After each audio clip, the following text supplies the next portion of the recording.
आप बैठिए प्लीज। माननीय सदस्य,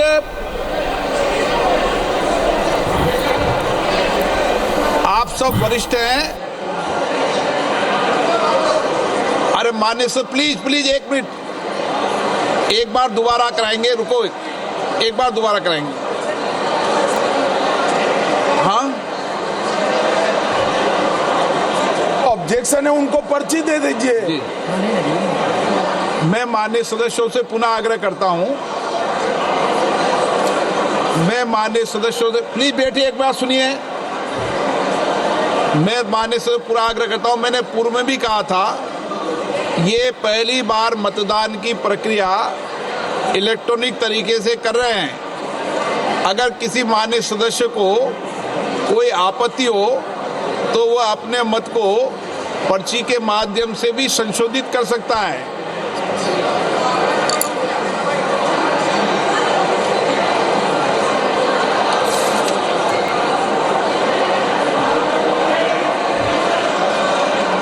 ठीक तो आ रहा है सर?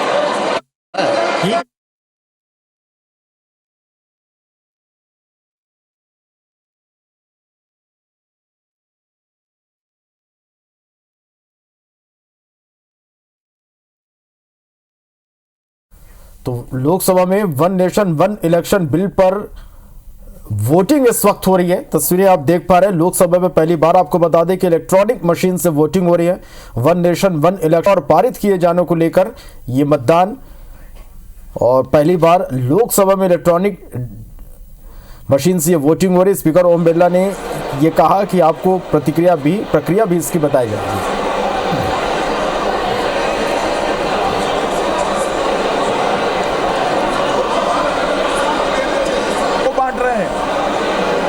डिमांड करे उसी को पर्ची देना। हाँ, उसी को दे रहे हैं। ये सबको बांट रहे हैं? नहीं, उसको नहीं दे रहे।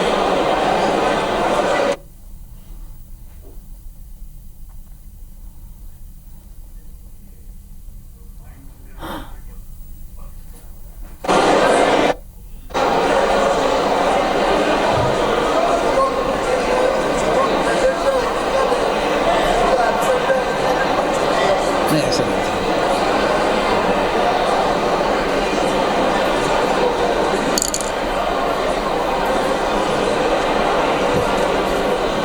माननीय सदस्यगण, प्लीज प्लीज, माननीय सदस्यगण, मैंने फिर आग्रह किया है, जिन माननीय सदस्यों को अपने मत को संशोधित करना है वही पर्ची लें,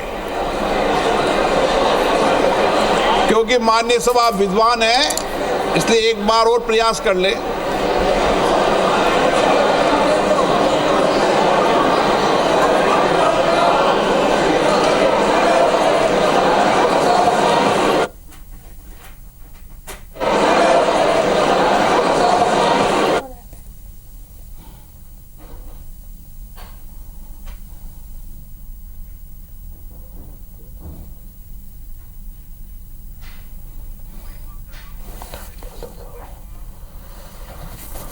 तो देखिए, लोकसभा में वन नेशन वन इलेक्शन को लेकर बिल स्वीकार कर लिया गया। देखिए, आपको बता दें कि एक देश एक चुनाव को लेकर बिल संसद में पेश हो गया है और सरकार ने इसे लोकसभा में पेश कर दिया, और पेश होते ही इस बिल पर घमासान भी शुरू हो गया।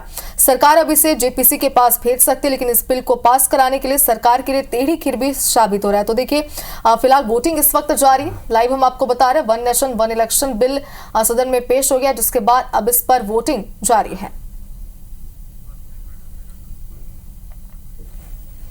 तो आपको बता दें कि पहली बार है जब इलेक्ट्रॉनिक माध्यम से यहां पर ये वोटिंग की जा रही, सभी की निगाह इस पर टिकी हुई है। और अब बात करें अगर मोदी सरकार की, तो मोदी सरकार एक देश एक चुनाव की बात सालों से करती आ रही थी, और अब इसे अमली जामा पहनाने की तैयारी भी शुरू हो गई है।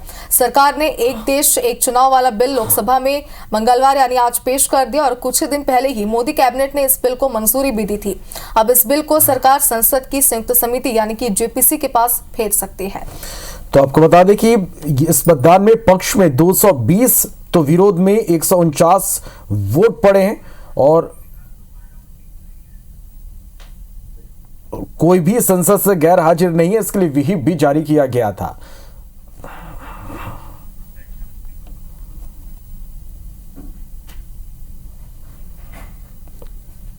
तो दोबारा प्रतिस्थापित करने के लिए इस वक्त मतदान जारी है। एक देश एक चुनाव बिल दोबारा प्रतिस्थापित कराने के लिए पहली बार इलेक्ट्रॉनिक तरीके से यहां पर वोटिंग हो रही है। तो आपको बता दें कि एक देश एक चुनाव के लिए सरकार 2 बिल लेकर आई। एक बिल संविधान संशोधन है, जबकि दूसरा बिल जम्मू कश्मीर और दिल्ली समेत केंद्र शासित प्रदेशों में एक साथ चुनाव कराने से जुड़ा हुआ है। देश भर में एक साथ चुनाव कराए जाने को लेकर पिछले साल सितंबर में पूर्व राष्ट्रपति रामनाथ कोविंद की अध्यक्षता में कमेटी का गठन भी किया गया था और कमेटी ने मार्च में अपनी रिपोर्ट सौंपी थी। आपको बता दें कि इसी साल सितंबर में मोदी कैबिनेट ने इस रिपोर्ट को मंजूरी दी थी और इस रिपोर्ट में लोकसभा के साथ साथ विधानसभा और पंचायत चुनाव एक साथ कराए जाने को लेकर सुझाव दिए गए थे।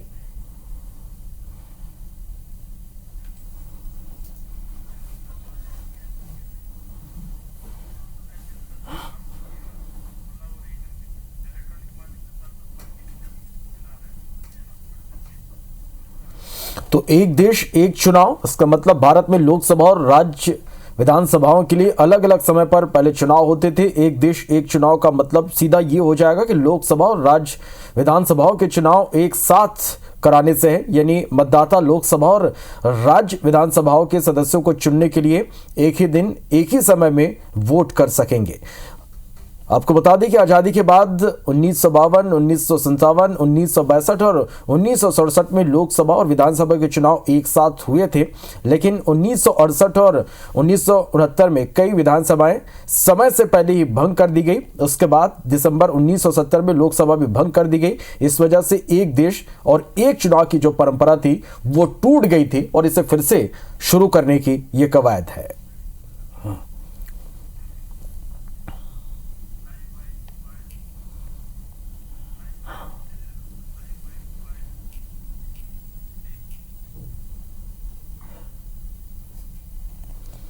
तो आज़ाद भारत का पहला चुनाव आपको बता दें कि 1991 में हुआ। उस समय लोकसभा और राज्यों के विधानसभा के चुनाव एक साथ होते थे और इसके बाद 1957, 1962 और 1967 तक ये परंपरा जारी रही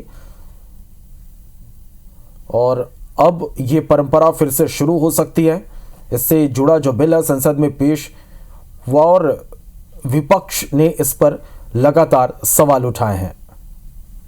तो देखिए, आज का दिन पूरे देश के लिए बेहद खास है क्योंकि एक देश एक चुनाव को लेकर बिल संसद में पेश हो गया है। सरकार ने आज इसे लोकसभा में पेश कर दिया और पेश होते ही इस बिल पर घमासान भी शुरू हो गया। सरकार अब इसे जेपीसी के पास भेज सकती है, लेकिन इस बिल को पास कराने के लिए सरकार के लिए टेढ़ी खीर ये साबित हो सकता है।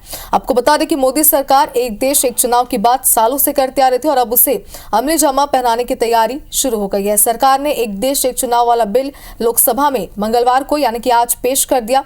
आपको बता दें कि कुछ दिन पहले ही मोदी कैबिनेट ने इस बिल को मंजूरी दी थी और अब इस बिल को सरकार संसद की संयुक्त समिति यानी जेपीसी के पास भेज सकती है। तो एक देश एक चुनाव के लिए सरकार 2 बिल लेकर आई है। एक बिल संविधान संशोधन है, जबकि दूसरा बिल जम्मू कश्मीर और दिल्ली समेत केंद्र शासित प्रदेशों में एक साथ चुनाव कराने से जुड़ा हुआ है। तो देश भर में एक साथ चुनाव कराए जाने को लेकर पिछले साल सितंबर में पूर्व राष्ट्रपति रामनाथ कोविंद की अध्यक्षता में कमेटी का गठन किया गया था और कमेटी ने मार्च में अपनी रिपोर्ट सौंपी थी और इसी साल सितंबर में मोदी कैबिनेट ने इस रिपोर्ट को मंजूरी दी थी। इस रिपोर्ट में लोकसभा के साथ साथ विधानसभा और पंचायत चुनाव एक साथ कराए जाने को लेकर सुझाव दिए गए थे। तो देखिए, आज ये बिल पेश हो चुका है जिस पर वोटिंग इस वक्त जारी है। चलिए, इस पर ओम बिरला का भी बयान सामने आया। उन्होंने कहा कि ओम बिरला ने कहा, स्पीकर ने यह कहा कि पहले भी सारी व्यवस्थाएं दे दी हैं, पुरानी परंपरा भी बता दी गई है।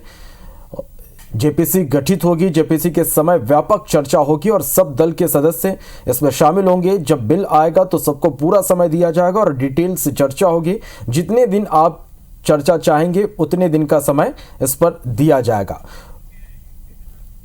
ओवैसी का भी इस पर बयान आया। उन्होंने कहा कि एक देश एक चुनाव बिल अप्रत्यक्ष रूप से लोकतंत्र की राष्ट्रपति शैली लाएगा। इससे क्षेत्रीय पार्टियां खत्म हो जाएंगे। की सबसे बड़ी खबर के साथ इस बुलेटिन की शुरुआत कर रहे हैं। आपको बता दें कि लोकसभा में one nation one election bill को पेश कर दिया गया है और लोकसभा में बिल पर दोबारा वोटिंग करवाई गई है।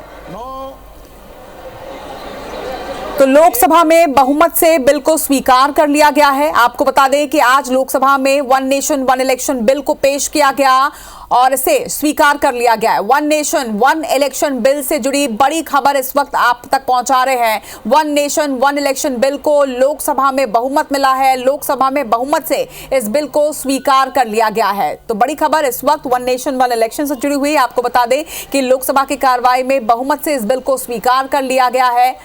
One nation one election bill से जुड़ा एक बड़ा अपडेट इस वक्त आप तक पहुंचा रहे हैं।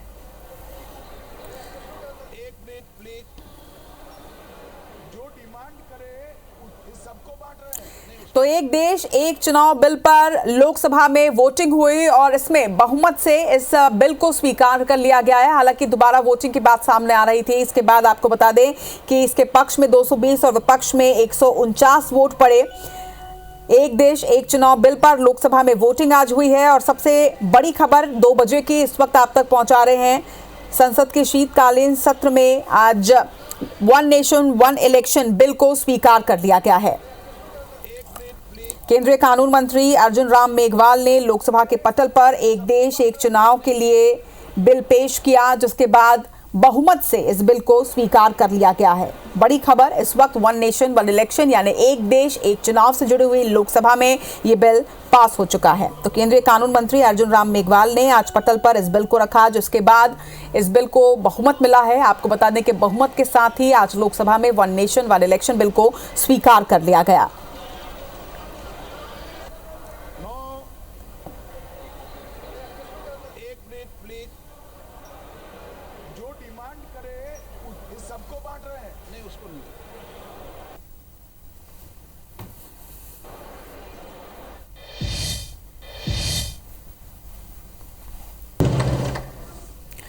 तो लोकसभा कानून मंत्री अर्जुन राम मेघवाल ने one nation one election bill पेश किया।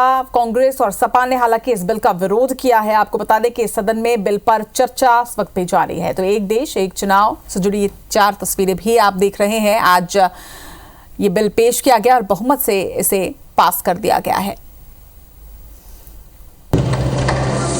I beg to move for leave to introduce the Constitution 129th Amendment Bill 2024 further to amend the Constitution of India।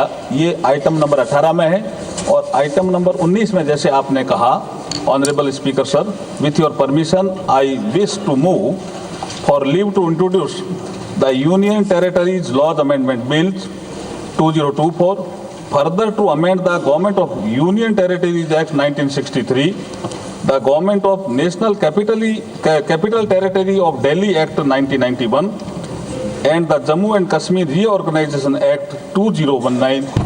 ये मैं आपकी अनुमति से आपसे लीव मांग रहा हूँ। पहली बार ये एक ऐसा कानून लाए हैं कि राष्ट्रपति अब चुनाव आयोग के भी रिकमेंडेशन पर एक निर्णय ले सकते हैं। ये पूरी तरीके से इसका विरोध करते हैं। चुनाव आयोग में किस प्रकार से कमिश्नर्स नियुक्त होते हैं, नहीं होते, सुप्रीम कोर्ट की भूमिका रहती है, हटाई जाती है, उस पर हम बाद में चर्चा करेंगे। दूसरी बात यह है कि संविधान के बेसिक स्ट्रक्चर में एग्जीक्यूटिव, लेजिस्लेटिव और जुडिशरी के बीच में संतुलन हो, उसका भी विवरण है। आज इस बिल के द्वारा आदरणीय राष्ट्रपति जी को ज्यादा शक्ति दिया गया है कि वो अपने सुपरिंटेंडेंट से एक नए 82A के द्वारा अब वो विधानसभाओं को भंग कर सकती है। ये एक्सेसिव पावर इस बिल में चुनाव आयोग को भी दिया गया है और राष्ट्रपति जी को भी दिया गया है। अध्यक्ष जी जो बोले हैं वो ध्यान से सुना हूं। उन्होंने 72 के बाहर जाने का नहीं कहा है।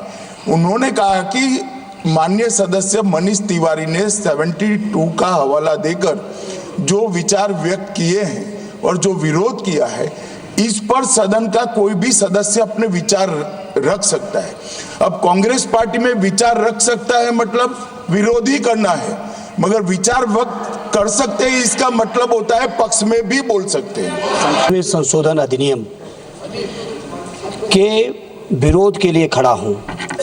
अध्यक्ष जी, मैं समझ नहीं पा रहा हूं, अभी 2 दिन पहले संविधान को बचाने की, संविधान की गौरवशाली परंपराएं की कस्में खाने में कोई कमी नहीं रखी।